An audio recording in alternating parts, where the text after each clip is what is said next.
ಕೇಳಿಸ್ತದ? ಶ್ರೀ ಗುರುಭ್ಯೋ ನಮಃ. ಹರಿ ಓಂ. ಶುದ್ಧಾನಂದೋರು ಸಂವಿದ್ಯುತಿಬಲಬಹುಲೌದಾರ್ಯವೀರ್ಯಾದಿದೇಹಂ ಚಿಂತಾ ಸಂತಾಪಲೇಪೋದ್ಭವಮೃತಿಮುಖರಾಶೇಷದೋಷಾತಿದೂರಂ ಸದ್ಭಿರ್ವೈರಾಗ್ಯಭಕ್ತಿಶ್ರುತಿಮತಿನಿಯತಧ್ಯಾನಜಜ್ಞಾನಯೋಗಾತ್ ಗಮ್ಯಂ ವಂದೇ ಮುಕುಂದಾಭಿಧಮಮಲಮಲಂ ಬ್ರಹ್ಮವೇದಾಂತವೇದ್ಯಂ ಅಭ್ರಮಂ ಭಂಗರಹಿತಂ ಅಜಡಂ ವಿಮಲಂ ಸದಾ ಆನಂದತೀರ್ಥಮತುಳಂ ಭಜೆ ತಾಪತ್ರಯಾಪಹಂ ಮೂಕೋಪಿ ಯತ್ಪ್ರಸಾದೇನ ಮುಕುಂದಶಯನಾಯತೆ ರಾಜರಾಜಾಯತೆ ರಿಕ್ತೋ ರಾಘವೇಂದ್ರಂ ತಮಾಶ್ರಯೇ ಆಪಾದಮೌಲಿಪರ್ಯಂತಂ ಗುರುಣಾಮಾಕೃತಿಂ ಸ್ಮರೇತ್ ತೇನ ವಿಘ್ನಾಃ ಪ್ರಣಶ್ಯಂತಿ ಸಿದ್ಧ್ಯಂತಿ ಚ ಮನೋರಥಾಃ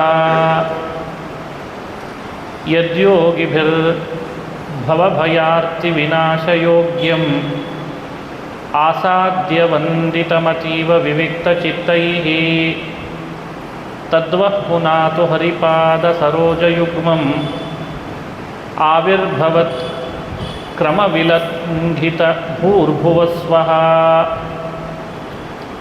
ನಾರಾಯಣಂ ನಮಸ್ಕೃತ್ಯ ನರಂ ಚೈವ ನರೋತ್ತಮಂ ದೇವೀಂ ಸರಸ್ವತೀಂ ವ್ಯಾಸಂ ತತೋ ಜಯಮುದೀರಯೇತ್.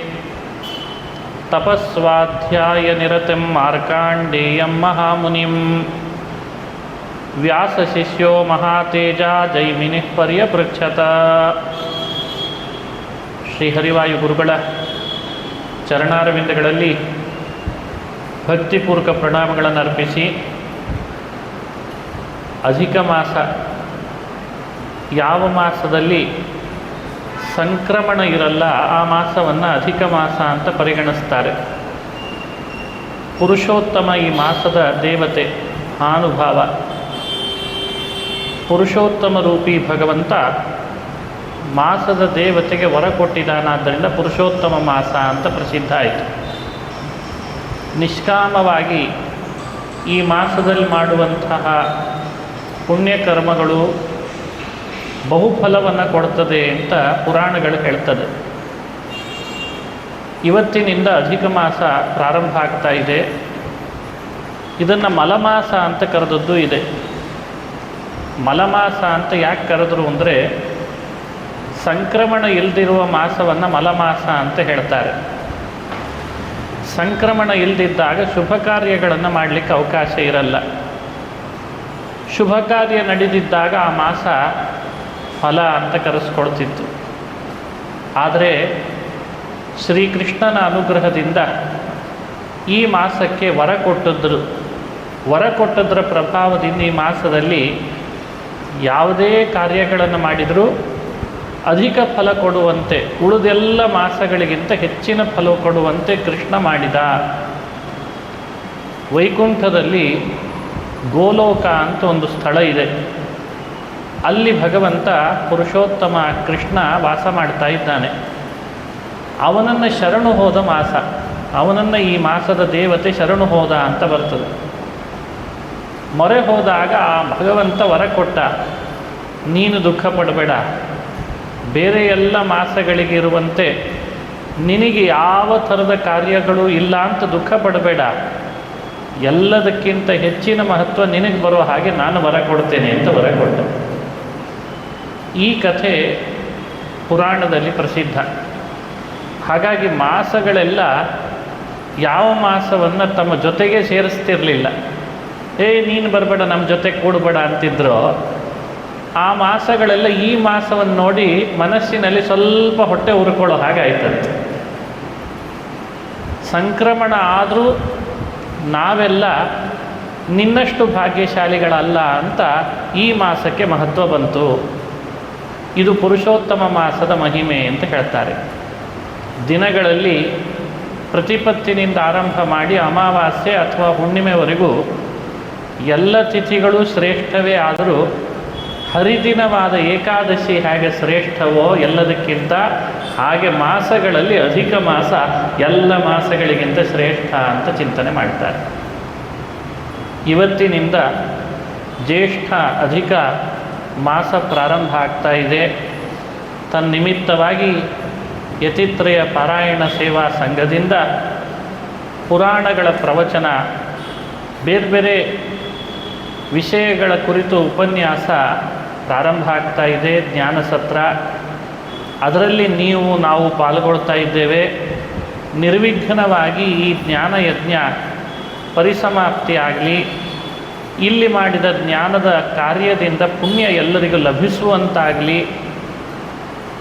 ಹಾಗಾಗಿ ವಿಘ್ನೇಶ್ವರನ ಅಂತರ್ಯಾಮಿ ಭಾರತೀರಮಣ ಮುಖ್ಯ ಪ್ರಾಣ ಅಂತರ್ಗತನಾದ ವಿಶ್ವಂಭರ ರೂಪಿ ಭಗವಂತನ ಪಾದಗಳಲ್ಲಿ ಪ್ರಾರ್ಥನೆಯನ್ನು ಮಾಡ್ತಾ, ಇದುವರೆಗೂ ಮಹಿಳೆಯರೆಲ್ಲ ಸೇರಿ ಭಕ್ತಿಯಿಂದ ದಾಸರ ಪದಗಳನ್ನು 33 ಅನ್ನೋ ಸಂಖ್ಯೆನೇ ವಿಶೇಷ. ಆ ಭಗವಂತನ ರೂಪಗಳ ಸ್ಮರಣೆ ಬರುವಂತೆ ಎಲ್ಲ 33 ಈ ಮಾಸದಲ್ಲಿ ಶೋಭಿಸ್ತದೆ. ಆ ಕಾರಣದಿಂದ ಮಹಿಳೆಯರು ಭಜನೆಯನ್ನು ಪ್ರಾರಂಭ ಮಾಡಿದ್ದಾರೆ. ಈಗ ಉಪನ್ಯಾಸ ಪ್ರಾರಂಭ ಆಗ್ತಾ ಇದೆ. ಇವೆಲ್ಲ ದೇವರ ಪ್ರೀತಿ ಕಾರಣ ಆಗಲಿ ಅಂತ ನಾವು ಸಂಕಲ್ಪ ಮಾಡಿ ಅವನ ಅನುಗ್ರಹ ಸಂಪಾದನೆ ಮಾಡಲಿಕ್ಕೆ ಈ ಜ್ಞಾನ ಯಜ್ಞವನ್ನು ಪ್ರಾರಂಭ ಮಾಡ್ತಾ ಇದ್ದೇನೆ. ಎಲ್ಲ ಯಜ್ಞಗಳಲ್ಲಿ ಜ್ಞಾನ ಯಜ್ಞ ಶ್ರೇಷ್ಠ. ದ್ರವ್ಯ ಯಜ್ಞಕ್ಕಿಂತ ಜ್ಞಾನ ಯಜ್ಞ ಶ್ರೇಷ್ಠ ಅಂತ ಕೃಷ್ಣ ಹೇಳಿದ್ದಾನೆ. ಮಾರ್ಕಾಂಡೇಯ ಪುರಾಣವನ್ನು ಈ ಬಾರಿಯ ಜ್ಞಾನ ಯಜ್ಞಕ್ಕಾಗಿ ಅಂತ ವಿಷಯವನ್ನು ನಿಗದಿಪಡಿಸಿದ್ದಾರೆ. ಈ ಪುರಾಣ 18 ಪುರಾಣಗಳಲ್ಲಿ ಒಂದು ಅಂತ ಕಂಡು ಬಂದಿಲ್ಲ. ಆದರೂ ವ್ಯಾಸರ ನಿರ್ಮಾಣಕ್ಕೆ ಒಳಪಟ್ಟಿದೆ ಅಂತ ಪ್ರಸಿದ್ಧಿ ಪಡೆದಿದೆ. ಉಪಪುರಾಣಗಳು, ಮಹಾಪುರಾಣಗಳು ಅಂತ ಪುರಾಣಗಳ ಸಂಖ್ಯೆ ಅಪಾರವಾಗಿ ಕಂಡುಬರ್ತದೆ. ಅದರಲ್ಲಿ ಇದು ಒಂದು ಪುರಾಣ ಅಂತ ಲೋಕದಲ್ಲಿ ಪ್ರಸಿದ್ಧಿ ಪಡೆದಿದೆ. ಈ ಪುರಾಣದ ಹೆಸರು ಮಾರ್ಕಾಂಡೇಯ ಅಂತ ಯಾಕೆ ಬಂತು?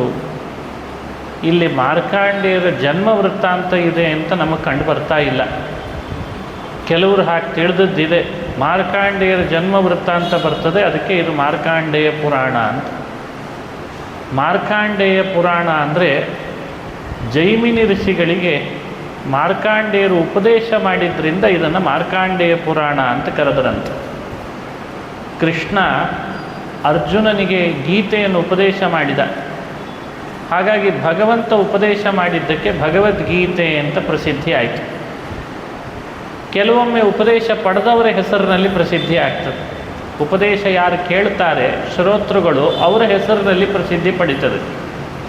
ಉದ್ಧವ ಶ್ರೀಕೃಷ್ಣನಿಂದ ಉಪದೇಶ ಪಡೆದ ಭಾಗವತ ಧರ್ಮವನ್ನು, ಭಾಗವತದ ಏಕಾದಶ ಸ್ಕಂಧದಲ್ಲಿ ಅದನ್ನು ಉದ್ಧವ ಗೀತೆ ಅಂತ ಹೇಳ್ತಾರೆ. ಉದ್ಧವ ಹೇಳಿದ ಗೀತೆ ಅಲ್ಲ, ಉದ್ಧವ ಕೇಳಿದ ಗೀತೆ ಉದ್ಧವ ಗೀತೆ. ಭಗವಂತ ಕೇಳಿದ ಗೀತೆ ಅಲ್ಲ, ಭಗವಂತ ಹೇಳಿದ ಗೀತೆ ಭಗವದ್ಗೀತೆ. ಹಾಗೆ ಪುರಾಣ ಮಾರ್ಕಾಂಡೇಯರು ಹೇಳಿದ್ರಿಂದ ಮಾರ್ಕಾಂಡೇಯ ಪುರಾಣ ಅಂತ ತಿಳಿಬೇಕು. ಇದರ ಒಳಗೆ ಮಾರ್ಕಾಂಡೇಯರ ಚರಿತ್ರೆ ಬಂದಿದೆ ಅಂತ ನಮಗೆ ಕಂಡು ಬರ್ತಾ ಇಲ್ಲ. ಮಾರ್ಕಾಂಡೇಯ ಋಷಿಗಳು ಬಹಳ ಪ್ರಸಿದ್ಧರು, ತಪಸ್ವಿಗಳು. ಅವರ ಬಳಿಗೆ ಜೈಮಿನಿ ಅಂತ ಋಷಿಗಳು ಶಿಷ್ಯರಾಗಿ, ವೇದವ್ಯಾಸರ ಶಿಷ್ಯರು ಜೈಮಿನಿ ಋಷಿಗಳು. ಅವರು ಮಾರ್ಕಾಂಡೇಯರ ಬಳಿಗೆ ಬಂದರಂತೆ. ಬಂದಾಗ ಪ್ರಶ್ನೆ ಮಾಡ್ತಾ ಇದ್ದಾರೆ.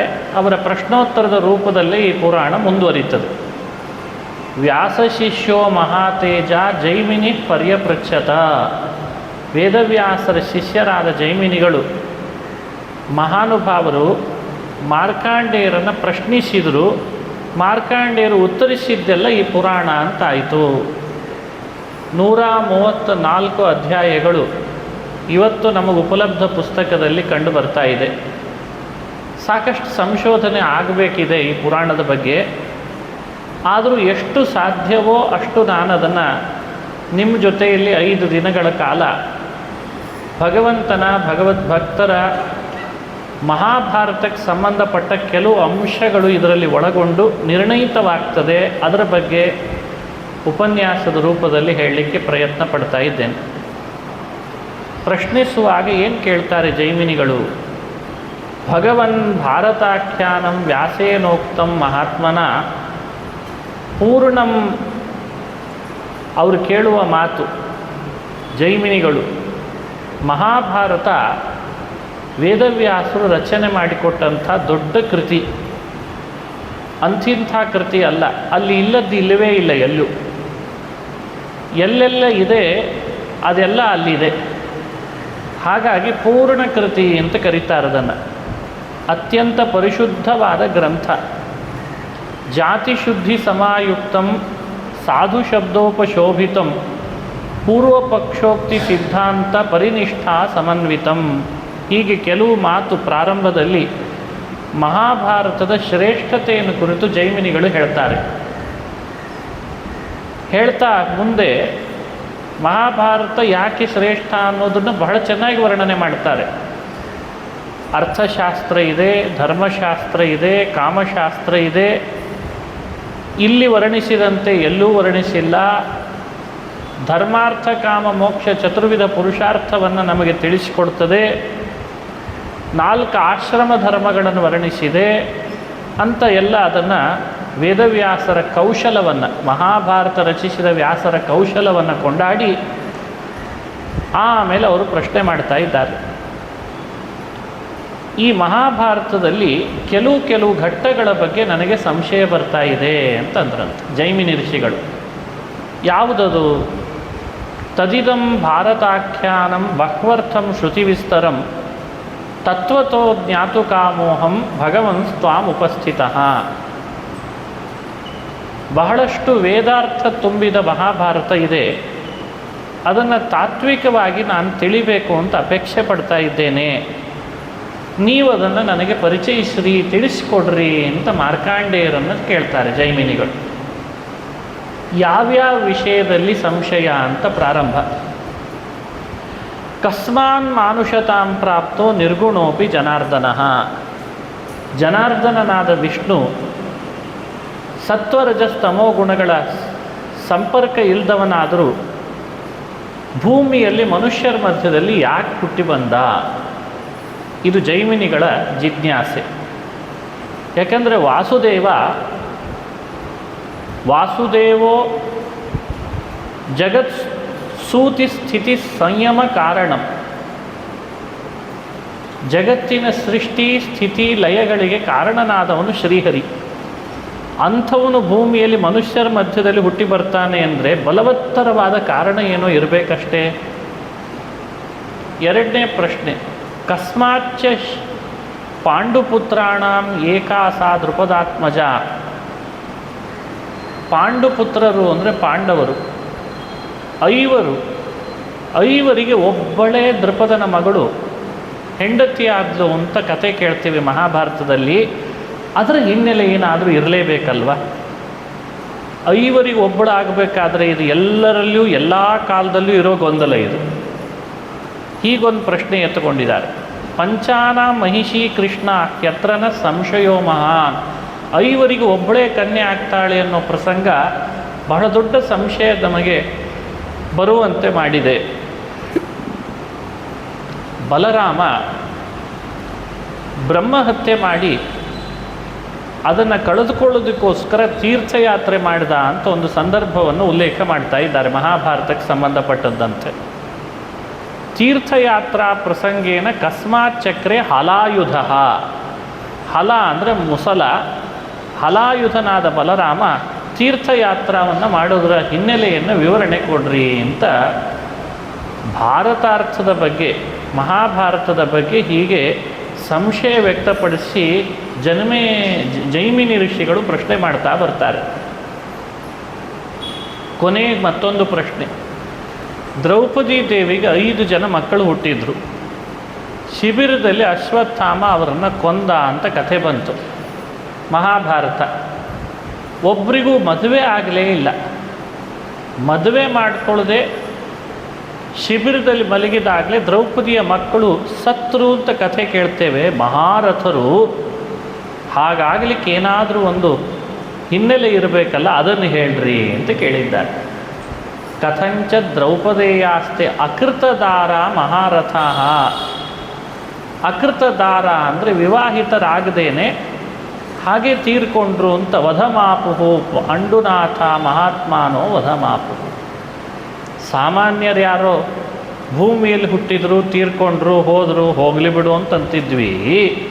ದ್ರೌಪದಿಯ ಮಕ್ಕಳು, ಪಾಂಡವರ ಮಕ್ಕಳು ವಿವಾಹನೆ ಮಾಡ್ಕೊಳ್ದೇನೆ ಆ ರೀತಿ ವಧೆ ಆದರು ಅಂತಂದರೆ ಏನೋ ಇರಬೇಕಲ್ಲ ಅಂತ ಸಂಶಯ ಬರ್ತಾ ಇದೆ. ಇದರ ಬಗ್ಗೆ ನಮಗೆ ವಿವರಣೆ ಕೊಡ್ರಿ ಅಂತ ಕೇಳ್ತಾರೆ. ಇದು ಪ್ರಾರಂಭದ ಅಧ್ಯಾಯದಲ್ಲಿ ಬರುವಂಥ ಪ್ರಮುಖ ಘಟ್ಟ. ಮುಂದುವರೆದ ಮಾರ್ಕಾಂಡೇಯರ ಉತ್ತರದ ಭಾಗವನ್ನು ಚಿಂತನೆ ಮಾಡಬೇಕು. ಆದರೆ ಕೂಡಲೇ ಇದಕ್ಕೆ ಉತ್ತರ ಕೊಡಲ್ಲ, ಪುರಾಣಗಳೇ ಹಾಗೆ. ಕೂಡಲೇ ಈ ಉತ್ತರ ಹೇಳಲಿಕ್ಕೆ ಪ್ರಾರಂಭ ಮಾಡಲ್ಲ ಅವರು. ಸ್ವಲ್ಪ ಮತ್ತೊಂದು ಕಡೆಯಲ್ಲಿ ಹೋಗಿ ಮತ್ತೆ ಇಲ್ಲಿ ಬರ್ತಾರೆ. ಹಾಗಾಗಿ ಪುರಾಣ ಓದುವಾಗಲೂ ಈ ಎಚ್ಚರ ನಮಗಿರಬೇಕು, ಕೇಳುವವರಿಗೂ ಇರಬೇಕು. ಈಗ ನಾನೇನೋ ಮುಂದೆಲ್ಲೋ ಓದಿದ್ದನ್ನು ಮೊದಲೇ ಉತ್ತರವಾಗಿ ಹೇಳಿದರೆ ನಿಮಗೂ ಸುಲಭ ಆಗ್ಬೋದೇನೋ ಕೇಳೋರಿಗೆ ಅಂತ. ಆದರೆ ಪುರಾಣದಲ್ಲಿ ಅವರು ಎಲ್ಲಿ ಹೋಗಿ ಬಂದಿದ್ದಾರೆ ಅಲ್ಲೊಂದು ಕಥೆ ಇದೆ, ಅದು ಬಿಟ್ಟು ಹೋಗಿಬಿಡ್ತದೆ. ಮತ್ತೆ ಸ್ವಲ್ಪ ಡಿವಿಯೇಷನ್ ಅಂತ ಹೇಳ್ತಿರ್ತೇವಲ್ಲ, ನಾವು ಒಂದು ಕಡೆ ಹೋಗಬೇಕಾಗಿದೆ, ನೇರವಾದ ರೂಟಿನಿಂದಲೂ ಹೋಗ್ಬೋದು, ಕೆಲವೊಮ್ಮೆ ದಾರಿಯನ್ನು ಬಳಸ್ಕೊಂಡು ಹೋಗ್ಬೋದು.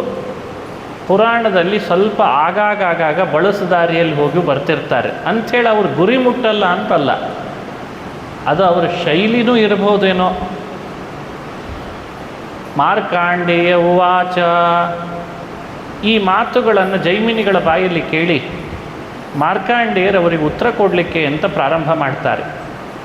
ಕ್ರಿಯಾ ಕಾಲೋಯಮಸ್ಮಾಕಂ ಸಂಪ್ರಾಪ್ತೋ ಮುನಿಸತ್ತಮ. ನಾವು ಸಂಧ್ಯಾ ಮಾಡಬೇಕಾದ ಕಾಲ ಪ್ರಾಪ್ತ ಆಗಿದೆ. ಹಾಗಾಗಿ ವಿಸ್ತರೇ ಚಾಪಿ ವಕ್ತವ್ಯೇ ನೈಷ ಏ ಕಾಲ ಪ್ರಶಸ್ಯತೆ. ವಿಸ್ತಾರವಾಗಿ ನಿನಗೆ ಈ ಪ್ರಶ್ನೆಗೆ ಉತ್ತರ ಕೊಡೋಣ ಅಂತ ಅನಿಸಿತ್ತು, ಆದರೆ ಕಾಲ ಅಷ್ಟು ಪ್ರಶಸ್ತ ಅನ್ನಿಸ್ತಾ ಇಲ್ಲ, ಸಂಧ್ಯಾ ವಂದನೆ ಮಾಡಬೇಕಾಗಿದೆ ಅಂತಂದ್ರಂತೆ. ಹೇಗಿತ್ತು ನೋಡ್ರಿ ಇವೆಲ್ಲ ಹಿಂದಿನ ಕಾಲದ ಋಷಿಮುನಿಗಳ ಸಂವಾದ ಅಂದರೆ. ಏತು ವಕ್ಷಂತಿ ವಕ್ಷೇದ್ಯ ತಾನಹಂ ಜೈವಿನೇ ತವ ತಥಾಚ ನಷ್ಟ ಸಂದೇಹಂ ತ್ವಾಂ ಕರಿಷ್ಯಂತಿ ಪಕ್ಷಿಣಃ. ನಾನು ಉಪದೇಶ ನಿನ್ನ ಮಾಡಬಹುದು, ಆದರೆ ಮಾಡಲಾರೆ.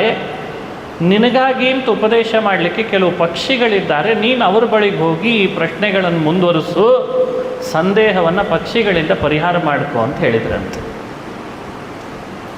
ಮತ್ತೆ ಜೈಮಿನಿಗಳಿಗೆ ಸಂಶಯ ಬಂತು.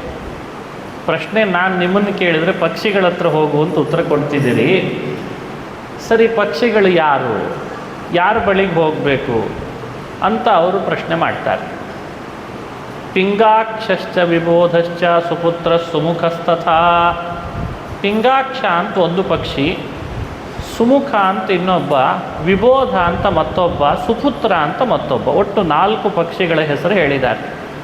ಪಿಂಗಾಕ್ಷ, ವಿಬೋಧ, ಸುಪುತ್ರ, ಸುಮುಖ ಅಂತ 4 ಪಕ್ಷಿಗಳು. ದ್ರೋಣ ಅಂತ ಒಂದು ಪಕ್ಷಿಯ ಮಕ್ಕಳು ಇವರಿಬ್ಬರು.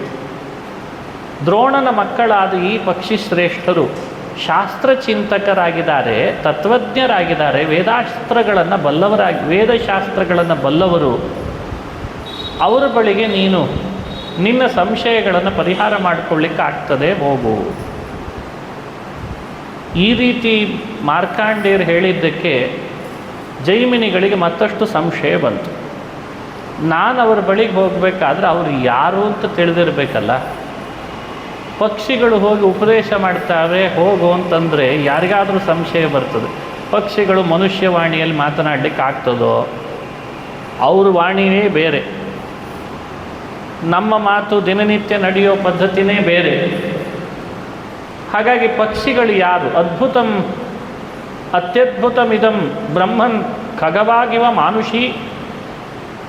ಖಗವ ಪಕ್ಷಿಗಳ ಮಾತು ಮನುಷ್ಯರ ಮಾತಿನಂತೆ ಇರಲಿಕ್ಕೆ ಸಾಧ್ಯನಾ? ಅವುಗಳ ಮಾತೇ ಬೇರೆ. ಯತ್ ಪಕ್ಷಿಣಸ್ಥೆ ವಿಜ್ಞಾನಂ ಆಪುಹು ಅತ್ಯಂತ ದುರ್ಲಭಂ. ಮೇಲಾಗಿ ಜ್ಞಾನಿಗಳಾಗಿದ್ದಾರೆ ಅಂತ ಹೇಳ್ತಿದ್ದೀರಿ, ವೇದಾರ್ಥ ತಿಳಿದಿದ್ದಾರೆ ಪಕ್ಷಿಗಳು ಅಂತಂತಿದ್ದೀರಿ. ಅದು ಹೇಗೆ ಬಂತವರಿಗೆ? ಇದ್ರ ಬಗ್ಗೆ ಜಿಜ್ಞಾಸೆ ಬರ್ತದೆ. ಯೋನಿಗಳು ಅಂತ ಹೇಳ್ತಾರೆ, ಅದರಲ್ಲಿ ಪ್ರಭೇದ ಇದೆ. ಪಕ್ಷಿಗಳನ್ನು ತಿರ್ಯಗ್ಯೋನಿ ಅಂತ ಕರೆದದ್ದಿದೆ. ಮನುಷ್ಯ ಯೋನಿ ಬೇರೆ, ತಿರ್ಯಗ್ಯೋನಿ ಬೇರೆ. ತಿರ್ಯಗ್ಯೋನ್ಯಾಂ ಯದಿ ಭವನ್ ತೇಷಾಂ ಜ್ಞಾನಂ ಕುತೋ ಭವತ್. ತಿರ್ಯಗ್ಯೋನಿಯಲ್ಲಿ ಹುಟ್ಟಿದಂಥವರಿಗೆ ಜ್ಞಾನ ಬಂತು ಅಂತ ಕೇಳಿದ್ರೆ ಆಶ್ಚರ್ಯ ಆಗ್ತದೆ. ಕಥಂಚ ದ್ರೋಣತನಯಾ ಪ್ರೋಚ್ಯಂತೆ. ದ್ರೋಣ ಅಂತ ಪಕ್ಷಿ ಇದ್ದ, ಅವನಿಗೆ ಮಕ್ಕಳಾಗಿದ್ದಾರೆ 4 ಅಂತ ಬೇರೆ ಅಂದ್ರಿ. ಅದು ಹೇಗಾಯಿತು? ದ್ರೋಣ ಯಾರು?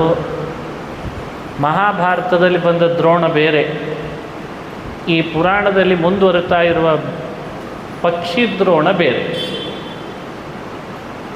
ಕಶ್ಚದ್ರೋಣ ಪ್ರವಿಖ್ಯಾತಃ ಯಸ್ಯ ಪುತ್ರ ಚತುಷ್ಟಯಂ. ದ್ರೋಣ ಯಾರು? ನಾನಾಗಲೇ ಹೇಳಿದೆ, ಅಪ್ಪಿ ತಪ್ಪಿಯೂ ನೀವು ಪ್ರಾರಂಭದಲ್ಲಿ ಮಾಡಿದ ಪ್ರಶ್ನೋತ್ತರಗಳಿಗೆ ಈಗಲೇ ಉತ್ತರ ಸಿಗ್ತದೆ ಅಂತ ಮಾರ್ಕಾಂಡೇಯ ಪುರಾಣ ನೋಡೋ ಹಾಗಿಲ್ಲ. ಒಳಗಿಳಿದು ಪ್ರವೇಶ ಮಾಡಬೇಕು. ಆಗ ಮಾರ್ಕಾಂಡೇಯ ಉವಾಚ, ಮಾರ್ಕಾಂಡೇಯರು ಮುಂದುವರಿಸಿದರು. ಪಕ್ಷಿಗಳ ಹಿನ್ನೆಲೆ ಹೇಳಲಿಕ್ಕೆ ಅಂತ ಪ್ರಾರಂಭ ಮಾಡಿದರು. ಒಂದು ಕಥೆ ಹೇಳ್ತಾ ಇದ್ದಾರೆ. ಶೃಣುಷ್ವಾವಹಿತೋ ಭೂತ್ವಾ ಯದ್ವೃತ್ತಂ ನಂದನೇ ಪುರಾ. ಜೈಮಿನಿ, ಹಿಂದೆ ನಡೆದಂಥ ಒಂದು ಘಟನೆಯನ್ನು ಹೇಳ್ತೇನೆ ಕೇಳು. ಇಂದ್ರದೇವರು ಅಪ್ಸರಾಸ್ತ್ರೀಯರ ಮಧ್ಯದಲ್ಲಿ ಕುಳಿತಿದ್ರಂತೆ. ಅಪ್ಸರಾಸ್ತ್ರೀಯರ ನಡಂತರ ಕುಳಿತು ಇಂದ್ರದೇವರು ವಿಹಾರ ಮಾಡ್ತಾ ಭೋಗ ನಡೆಸ್ತಾ ಇದ್ದಾರೆ. ಆಗಲೇ ನಾರದರು ಬಂದ್ರಂತೆ. ನಂದನವನದಲ್ಲಿ ವಿಹಾರ ಮಾಡೋಣ ಅಂತ ನಾರದರು ಬಂದು ಇಂದ್ರನನ್ನು ಕಂಡರು. ದೇವತೆಗಳ ರಾಜ ಇಂದ್ರ, ದೇವರಾಜ. ಇಂದ್ರನನ್ನು ಕಂಡಾಗ ಅಪ್ಸರೆಯರೆಲ್ಲ ದೂರ ಸರಿದು ವಿನಯದಿಂದ ನಾರದರನ್ನು ಬರಮಾಡಿಕೊಂಡರು. ಇಂದ್ರನು ಆಸನ ಕೊಟ್ಟು ನಾರದರನ್ನು ಕೂಡಿಸಿ ಗೌರವಿಸಿದ. ನಮಸ್ಕಾರ ಮಾಡಿ ಗೌರವಿಸಿದ ಮೇಲೆ ತಂದೃಷ್ಟ ಬಲವೃತ್ರಘ್ನಂ ಉತ್ಥಿತಂ ತ್ರಿದಶಾಂಗನಃ. ಅಪ್ಸರೆಯರು ಕೂಡ ಅಷ್ಟೇ ಸಂತೋಷದಿಂದ ನಾರದರು ಬಂದಾಗ ವಿನಯದಿಂದ ಅವರು ವರ್ತನೆ ಮಾಡಿದ್ದಾರೆ.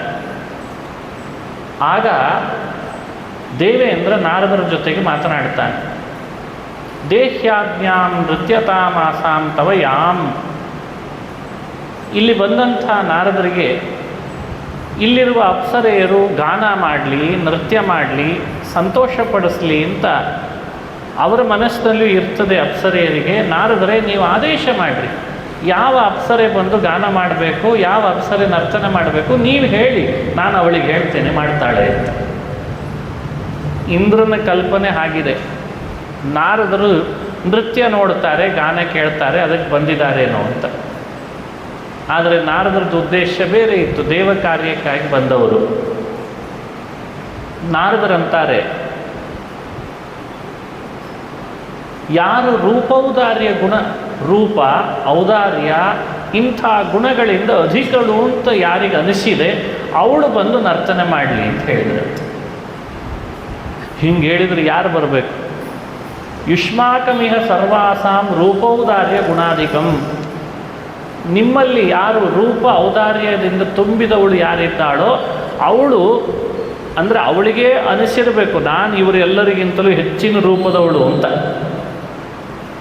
ಅವಳು ಬಂದು ನನ್ನ ಮುಂದೆ ನರ್ತನ ಮಾಡಲಿ, ಗಾನ ಮಾಡಲಿ. ಗುಣರೂಪ ವಿಹೀನಾಯ ಸಿದ್ಧಿರ್ನಾಟ್ಯಸ್ಯ ನಾಸ್ತಿ ವೈ. ಈ ನೃತ್ಯಶಾಸ್ತ್ರ ಯಾರಲ್ಲಿ ಗುಣಗಳಿರಲ್ಲ, ಯಾರಲ್ಲಿ ಒಳ್ಳೆಯ ರೂಪ ಇರಲ್ಲ, ಅವರಿಗೆ ಅದು ಸಿದ್ಧಿ ಆಗಲ್ಲ. ನೃತ್ಯಶಾಸ್ತ್ರ ಸಿದ್ಧಿ ಆಗಬೇಕಾದ್ರೆ, ನೃತ್ಯಶಾಸ್ತ್ರ ಅಂದರೆ ನಾಟ್ಯಶಾಸ್ತ್ರ, ಅದು ಎಲ್ರಿಗೂ ಸಿದ್ಧಿ ಆಗಲ್ಲ. ವಿನಯ ಬೇಕು, ಅದಕ್ಕೆ ಬೇಕಾದಂಥ ಗುಣಗಳು ಬೇಕು, ಅಂಥವ್ರು ಮಾತ್ರ ನರ್ತನ ಮಾಡಲಿಕ್ಕಾಗ್ತದೆ. ಅಂದರೆ ಇದು ಪ್ರಾಚೀನವಾದ ನಾಟ್ಯಶಾಸ್ತ್ರದ ಬಗ್ಗೆ ಹೇಳ್ತಾ ಇರೋ ಮಾತು. ಇವತ್ತಿನ ಇಂಗ್ಲೀಷಿನ ಡ್ಯಾನ್ಸಿನ ಬಗ್ಗೆ ಹೇಳ್ತಿಲ್ಲ ಅಂತ ನಾನು ಅಂದ್ಕೊಳ್ತೀನಿ. ಯಾಕಂದರೆ ಏನು ಮಾಡಿದರೂ ನೃತ್ಯವಾದರೆ ಬಹಳ ಕಷ್ಟ. ಏನು ಬಾಯಲ್ಲಿ ಏನು ಹೇಳಿದರೂ ಹಾಡಾಗ್ತಾ ಇದೆ. ಈಗ ಮಾತಾಡ್ತಿರ್ತಾರೆ, ಅದು ಹಾಡು ಅಂತಾರೆ. ಮತ್ತು ಕೈಯಲ್ಲಿ ಏನು ಹಿಡ್ಕೊಂಡು ಹೊಡೆದ್ರು ಮ್ಯೂಸಿಕ್ ಅಂತಾರೆ ಅದನ್ನು. ಮತ್ತು ಅದರಲ್ಲಿ ಕ್ಲಾಸಿಕಲ್ ಅಂತಾರೆ, ಬಹಳ ದೊಡ್ಡ ನಮಸ್ಕಾರ ಹಾಕಬೇಕೀಗ. ಸಂಗೀತ ಯಾವುದು, ಸಾಹಿತ್ಯ ಯಾವುದು, ನೃತ್ಯ ಯಾವುದು, ಬಹಳ ಕಠಿಣ ಆಯಿತು ಲೋಕ.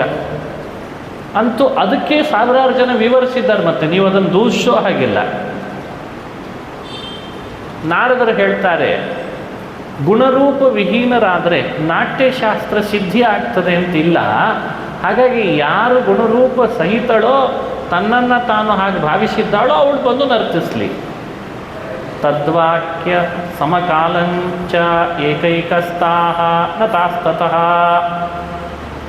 ಕಾನ್ಫಿಡೆನ್ಸ್ ಪರೀಕ್ಷೆ, ಕಾನ್ಫಿಡೆನ್ಸ್ ಆತ್ಮವಿಶ್ವಾಸದ ಪರೀಕ್ಷೆ. ವ್ಯಕ್ತಿಗೆ ಸ್ಥೈರ್ಯ ಇದ್ದರೆ, ಆತ್ಮವಿಶ್ವಾಸ ಇದ್ದರೆ ಇಂಥ ಮಾತಾಡಿದಾಗ ನಾನು ಅಂತ ಮುಂದೆ ಬಂದೇ ಬರ್ತಾನೆ ಸಹಜವಾಗಿ. ಆ ಸಮಯಕ್ಕೆ ಎಲ್ಲರೂ ಹೇಳಿದ್ರಂತೆ ಅಪ್ಸರೆಯರು, ನಾನೇನು ಕಡಿಮೆ ಅಂದ್ರಂತೆ. ಅರೆ ನಾನ್ಯಾಕೆ ನನ್ನನ್ನು ಇಲ್ಲ ಅಂತ ಅಂದ್ಕೊಳ್ಬೇಕು? ಅದು ಅಹಂಕಾರನೋ ಅಥವಾ ಅದು ಆತ್ಮವಿಶ್ವಾಸನೋ, ಅದನ್ನು ಪತ್ತೆ ಹಚ್ಚಿಕೊಳ್ಬೇಕು ನಾವು. ಇವತ್ತು ಅದರ ಪರಿಚಯವೇ ಇಲ್ಲ ಅಂತನೋ ಹಂಗಾಗಿದೆ ಬಹಳ ಕಡೆ. ಅಹಂಕಾರ ಬೇರೆ, ಆತ್ಮವಿಶ್ವಾಸ ಬೇರೆ. ಕೆಲವು ವ್ಯಕ್ತಿಗಳಲ್ಲಿ ಆತ್ಮವಿಶ್ವಾಸ ಇರ್ತದೆ, ಅದನ್ನು ಪತ್ತೆ ಹಚ್ಚಬೇಕಾದ್ರೆ ಇನ್ನೊಬ್ಬ ಆತ್ಮವಿಶ್ವಾಸ ಇರೋನೇ ಆಗಬೇಕು.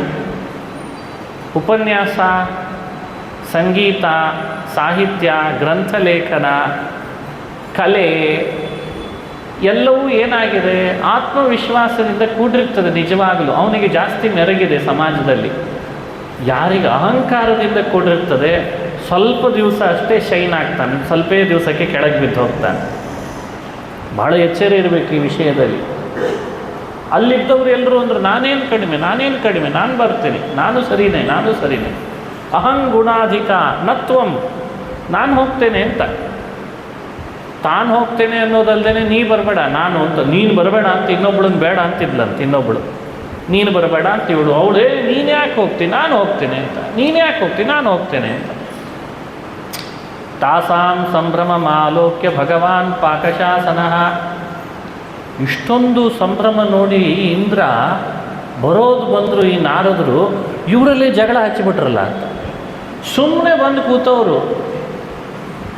ನಾನಾಗಿ ಕೇಳಿದೆ, ಯಾರು ನರ್ತನ ಮಾಡಬೇಕು ಹೇಳ್ರಿ ಅಂತ. ಅಷ್ಟಕ್ಕೆ ಇಷ್ಟೆಲ್ಲ ಮಾಡಿಟ್ಬಿಟ್ರು. ಒಂದೇ ಸಣ್ಣ ಪ್ರಶ್ನೆ, ಹೇಗಿರ್ತದೆ ನೋಡಿ ದೊಡ್ಡವ್ರದ್ದು ದಿನಚರಿ, ಅವರ ವೈಖರಿ, ಅವರ ಶೈಲಿ ಹೇಗಿರ್ತದೆ ಅನ್ನಲಿಕ್ಕೆ. ಸುಮ್ಮನೆ ಬರಲ್ಲ ಮಹಾತ್ಮರು ಯಾರು. ಪೃಚ್ಛತಾ ಮುನಿರೀತ್ಯ ವಕ್ತಾಯಾಮೋ ಗುಣಾಧಿಕಾಂ. ಆವಾಗ ಶಕ್ರ ಛಂದಾನುಯಾತಾಭಿ ಪೃಷ್ಠಸ್ಥಾಭಿ ಸ ನಾರದಃ ಪ್ರೋವಾಚ ಯತ್ತದಾ ವಾಕ್ಯಂ ಜೈಮಿನೇ ತನ್ನಿಬೋಧಮೇ. ಅಪೂರ್ವ ಈ ಪ್ರಸಂಗದಲ್ಲಿ ದೇವೇಂದ್ರನ ಮಾತಿನಂತೆ ಅಪ್ಸರೆಯರೆಲ್ಲ ನಾ ಮುಂದು ಅಂತ ಬಂದಾಗ ಅವರಿಗೆಲ್ಲ ಹೇಳಿದ್ರಂತೆ, ನೀವು ಮುಂದು ಅಂತ ಅನ್ನೋದು ದೊಡ್ಡದಲ್ಲ, ಪರೀಕ್ಷೆ ಆದಾಗ ಗೊತ್ತಾಗ್ತದೆ ಯಾರು ಶ್ರೇಷ್ಠ ಅಂತ ಶುರು ಮಾಡಿದ್ದಾರೆ. ದೇವೇಂದ್ರ ಅಂದ, ಏನು ಪರೀಕ್ಷೆ ಮಾಡೋಣ ಅಂತೀರಿ ಇವರಲ್ಲಿ?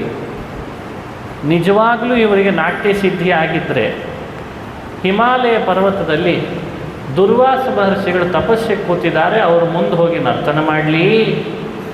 ಯಾರು ಅವರ ಮನಸ್ಸನ್ನು ವಿಕಾರಗೊಳಿಸ್ತಾರೋ ಅವರು ಶ್ರೇಷ್ಠ ಅಂತ ಆಗ್ತದೆ ಅಂತ. ಹೀಗೆ ನಾರದರು ಒಂದು ವಿಷಯವನ್ನು ಮುಂದಿಟ್ಟುಬಿಟ್ರು. ಇವೆಲ್ಲ ಉದ್ದೇಶಗಳು ಯಾರಿಗೆ ಅರ್ಥ ಆಗ್ಲಿಕ್ಕೆ ಸಾಧ್ಯ? ಆ ಸಮಯಕ್ಕೆ ಹಾಗೆ ಮಾತನಾಡಿದಾಗ ಹಿಮಾಲಯ ಪರ್ವತಕ್ಕೆ ಹೋಗಬೇಕು, ಅಲ್ಲಿ ನರ್ತನ ಮಾಡಿ, ಅದು ಹೇಳಿ ಕೇಳಿ ದುರ್ವಾಸ ಮಹರ್ಷಿಗಳು ಅವರನ್ನು ತಪಸ್ಸಿನಿಂದ ವಿಚಲಿತಗೊಳಿಸೋದು ಅಂದರೆ ಅಷ್ಟು ಸುಲಭದ ಕೆಲಸ ಏನಲ್ಲ. ಶಿಟ್ಟಿನ ಋಷಿಗಳು ಶಾಪ ಕೊಡ್ತಾರೆ, ಆ ಕೆಲಸ ಆಗಬೇಕಲ್ಲ, ಅದು ಯಾರಿಂದ ಆಗ್ಲಿಕ್ಕೆ ಸಾಧ್ಯ? ಅಪ್ಸರೆಯರೆಲ್ಲ ಯೋಚನೆ ಮಾಡ್ತಾ ನಿಂತ್ರಂತೆ. ಅಪ್ಸರೆಯರ ಮಧ್ಯದಲ್ಲಿ ಒಬ್ಬಳಿದ್ಲು, ಅವಳ ಹೆಸರು ವಪು ಅಂತ. ತತ್ರಾಪ್ಸರ ವಪುರ್ನಾಮ ಮುನಿಕ್ಷೋಭಗಣ ಮುನಿಕ್ಷೋಭಗಣ ಶೋಭಣ ಗರ್ವಿತ. ವಪು ಅನ್ನುವಂಥ ಅಪ್ಸರೆ ನಾನು ಈ ಕೆಲಸ ಮಾಡಬಲ್ಲೆ ಅಂತ ಎದ್ದು ಬಂದ್ಲಂತೆ. ಮುಂದೆ ಮಾಡಬಲ್ಲೆ ಅಂದಾಗ ಮತ್ತೆ ಸರಿ, ಇನ್ನು ಉಳಿದವರು ಇಲ್ಲ ಅಂತ ಆಯ್ತು. ಆಗ ನಮಗೇನಾಗಬೇಕು? ದುರ್ವಾಸರು ತಪಸ್ಸು ಮಾಡ್ತಿದ್ದಾರೆ, ಹೋಗಬೇಕಷ್ಟೆ. ಆ ಸಮಯಕ್ಕೆ ಅವಳು ಒಪ್ಪಿಕೊಂಡು, ಈಗಲೇ ಹೋಗ್ತೇನೆ, ಎಂಥವರಿದ್ದರೂ ಅವರ ತಪಸ್ಸನ್ನು ಭಂಗ ಮಾಡ್ತೇನೆ, ನನ್ನ ಶಕ್ತಿ ಅಂಥದ್ದು ಅಂತ ವಪು ಅನ್ನುವಂತಹ ಅಪ್ಸರೆ ಆ ಸಮಯಕ್ಕೆ ಎಲ್ಲರಿಗಿಂತ ಹೆಚ್ಚಾಗಿ ತನ್ನನ್ನು ತಾನು ಬಣ್ಣಿಸಿ ಅವರ ಮುಂದೆ ಹೋಗಿ ಅವರನ್ನೇ ಸಂಗೀತದಿಂದ, ನೃತ್ಯದಿಂದ, ವಿಲಾಸದಿಂದ ಮನವೊಲಿಸಬೇಕು ಅಂತ ಪ್ರಯತ್ನ ಪಟ್ಲಂತೆ. ಅರ್ಥ ಆಗದೇ ಇರ್ತದ ದುರ್ವಾಸರಿಗೆ. ಅವರು ದುರ್ವಾಸರು.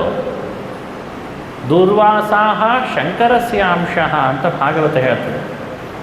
ಮಹರುದ್ರದೇವರೇ ಭೂಮಿಗೆ ದುರ್ವಾಸರಾಗಿ ಬಂದಾಗ ಇನ್ನು ಅಪ್ಸರೆಯರ ಕುಣಿತ ಅವರಿಗೇನು ಹೊಸದಲ್ಲ. ಯಾರು ಯಾವಾಗ ತಪಸ್ಸಿಗೆ ವಿಘ್ನ ಮಾಡಲಿಕ್ಕೆ ಬರ್ತಾರೆ ಗೊತ್ತಿದೆ ಅವರಿಗೆ. ಆ ಸಮಯಕ್ಕೆ ದುರ್ವಾಸರಿಗೆ ಅರ್ಥ ಆಯಿತು. ಇವಳ ಹಾವಭಾವಗಳು ಭಾಳ ಇತ್ತು, ವಿಲಾಸ. ಹತ್ರ ಬಂದ್ರಂತೆ, ನನ್ನನ್ನು ಪರೀಕ್ಷೆ ಮಾಡಲಿಕ್ಕೆ ಬಂದೀಯಾ, ನನ್ನ ತಪಸ್ಸನ್ನು ವಿಘ್ನ ಮಾಡಲಿಕ್ಕೆ ಬಂದೀಯಾ ಅಂತ ಬಂದ್ಬಿಟ್ಟು ಹತ್ತಿರದಲ್ಲಿ.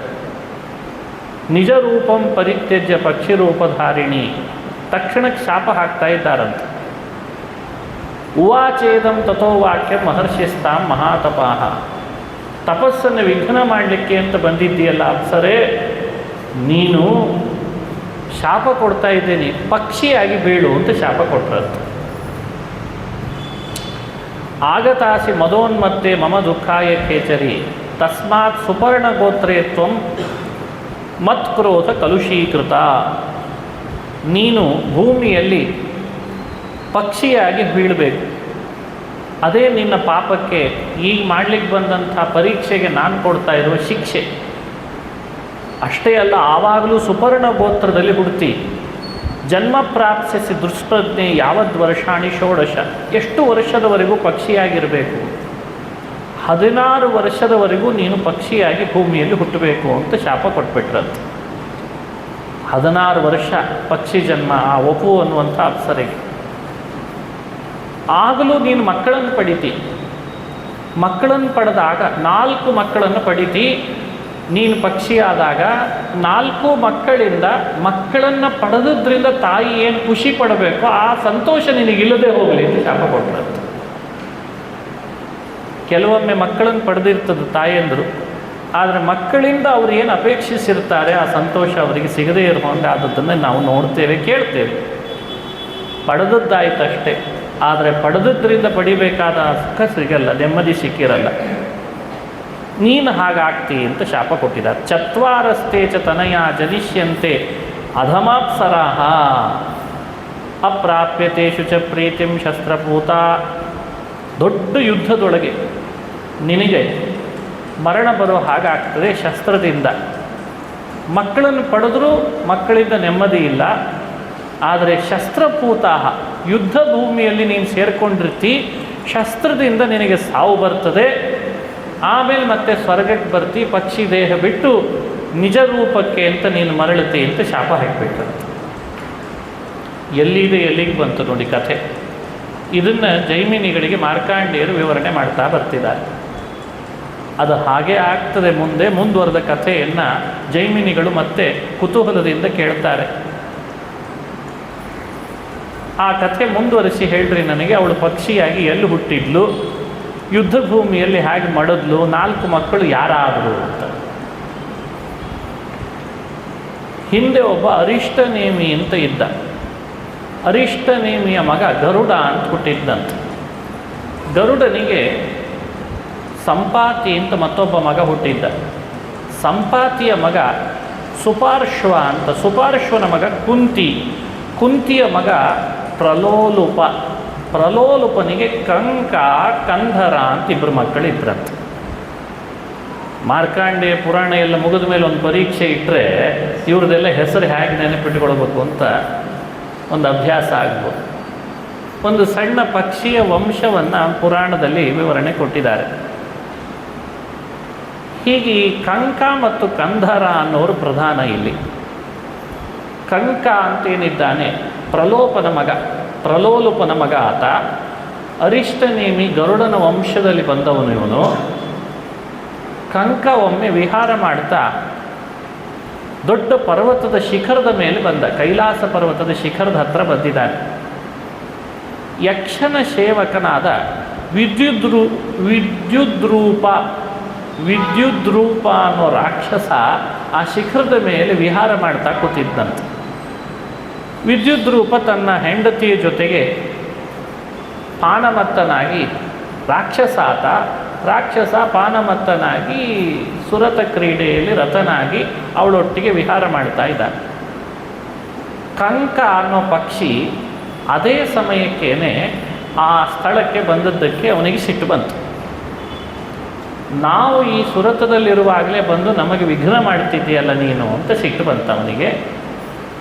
ಸಿಟ್ಟು ಬಂದಾಗ ಹೇಳಿದ್ದಂತೆ, ಯಾಕೆ ಬಂದಿ ಇಲ್ಲಿಗೆ ನೀನು ಬರೋ ಪ್ರದೇಶ ಇದಲ್ಲ, ಇದು ನನ್ನ ಪ್ರದೇಶ ಅಂತ ಆ ರಾಕ್ಷಸ ವಿದ್ಯುತ್ ರೂಪ. ಅದಕ್ಕೆ ಸುಮ್ಮನಿಲ್ಲದೆ ಕಂಕ ಪಕ್ಷಿ ಏನು ಮಾಡಿತು, ಈ ಜಾಗದಲ್ಲಿ ನೀನು ಮಾತ್ರ ಇರಬೇಕು ಅಂತೇನಿಲ್ಲ, ಇದು ವಿಹಾರದ ಭೂಮಿ, ಯಾರು ಯಾವಾಗ ಬೇಕಾದರೂ ಬರ್ಬೋದು ಇಲ್ಲಿಗೆ.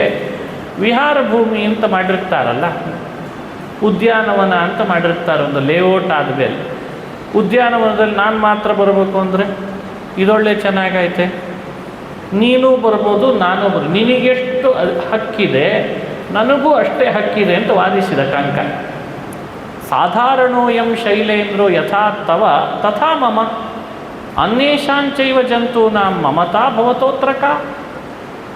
ನಾನಷ್ಟೇ ಅಲ್ಲ, ಇನ್ನು ಬೇರೆ ಇನ್ಯಾರಾದರೂ ಪಶು ಪಕ್ಷಿ ಪ್ರಾಣಿಗಳು ಇಲ್ಲಿ ಬರ್ಬೋದು. ನಿನಗೆಷ್ಟು ಅಧಿಕಾರ ಇದೆ ನನಗೂ ಅಷ್ಟೇ ಅಧಿಕಾರ ಇದೆ, ನೀನ್ಯಾರು ನನಗೆ ಬರಬೇಡ ಅಂತ ಹೇಳಲಿಕ್ಕೆ. ನೋಡ್ರಿ, ಆಗಲಿಂದಲೂ ಇಂಥವೆಲ್ಲ ಜಗಳಗಳು ನಡೀತಿದ್ವಂತೆ, ಈಗಷ್ಟೇ ಅಲ್ಲವು, ಈಗೆಲ್ಲ ಎಲ್ಲೆಲ್ಲೆಲ್ಲ ನಡೀತಿರ್ತಾವೆ ಎಂಥೆಂಥ ದೊಡ್ಡ ದೊಡ್ಡ ಕಡೆ. ನಂದದು ಈ ರೀತಿ ಮಾತಾಡಿದ್ದಕ್ಕೆ ವಿದ್ಯುತ್ ರೂಪ ರಾಕ್ಷಸನಿಗೆ ಸಿಟ್ಟು ಬಂತು. ಕೈಯಲ್ಲಿ ಖಡ್ಗ ತೆಗೆದು ಅವನ ಜೊತೆ ಯುದ್ಧ ಮಾಡ್ತಾ ಕಂಕನ ತಲೆ ಕತ್ತರಿಸಿ ರಕ್ತಪಾತ ಮಾಡಿ ಕೊಂದೇ ಬಿಟ್ಟನಂತೆ ಪಕ್ಷಿಯನ್ನು. ಕಂಕ ಸತ್ತ ಅನ್ನೋ ಸುದ್ದಿ ಕೇಳಿ ಕಂಧರ ಅನ್ನೋ ಅವನ ಸಹೋದರನಿಗೆ ಸಿಟ್ಟು ಬಂತು. ಕಂದರ ಎದ್ದು ಬಂದ, ವಿದ್ಯುತ್ ರೂಪನನ್ನು ಛೇಡಿಸಿದ. ನನ್ನ ಸಹೋದರನನ್ನು ಕೊಲ್ತಿಯಲ್ಲ, ಬರೋದಾದರೆ ಯುದ್ಧಕ್ಕೆ ನನ್ನ ಜೊತೆಗೆ ಬಾ ಅಂತ ಭಾರೀ ಪ್ರಭಾವಶಾಲಿ ಕಂಧರ ವಿದ್ಯುತ್ ರೂಪ ಕಂಧರರ ಮಧ್ಯದಲ್ಲಿ ಯುದ್ಧ ನಡೀತಂತೆ. ವಿದ್ಯುತ್ ರೂಪ ರಾಕ್ಷಸ ಒಂದು ಖಡ್ಗ ಬೀಸಿದ